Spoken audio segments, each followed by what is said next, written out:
ડેનવા Doliya road પર ઢાઢર નદીનો high level bridge two wheeler અને લાઇટ વાહનો માટે ખુલ્લો મુકાયો।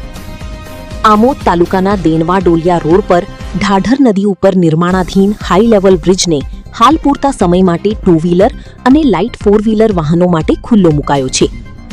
જંબુસર આમોદના ધારાસભ્ય ડીકે સ્વામીની રજૂઆત બાદ સ્થાનિકોની અવરજવર સરળ બને તે હેતુસર નિર્ણય લેવાયો છે। ધારાસભ્ય ડીકે સ્વામી અને જંબુસર તાલુકા પ્રમુખ કિરણબા યાદવના હસ્તે રિબન કાપીને બ્રિજ ખુલ્લો મુકાયો હતો।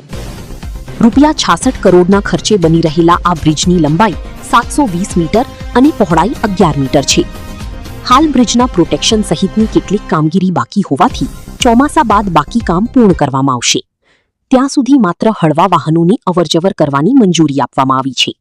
જય આજરોજ જંબુસર આમોદ વાગરા જેવા અનેક વિસ્તારોને અનેક ગામડાઓને જોડતો ડોલિયા ડેણવા બ્રિજ એનું આજે ખૂબ સારા એવા વાતાવરણમાં હજારો લોકોની સંખ્યામાં અને અમારા ભારતીય જનતા પાર્ટીના પ્રમુખ મહામંત્રી તેમજ ચૂંટાયેલા જિલ્લાના સદસ્યોની હાજરીમાં આજના દિવસે ખૂબ સારા એવા વાતાવરણમાં આ ડોલિયા ડેણવા બ્રિજનું ઉદ્ઘાટન થયું છે। ત્યારે હું ગુજરાત સરકારના માનનીય મુખ્યમંત્રી શ્રી ભૂપેન્દ્રભાઈ પટેલ અને અમારા વડાપ્રધાન એવા માનનીય નરેન્દ્ર મોદી સાહેબનો આજના દિવસે જંબુસર આમોદની જનતા વતી હું ખૂબ ખૂબ આભાર વ્યક્ત કરું છું અને ખૂબ ખૂબ અભિનંદન પાઠવું છું। અસ્તુ ધન્યવાદ। વંદે માતરમ। ભારત માતા કી જય।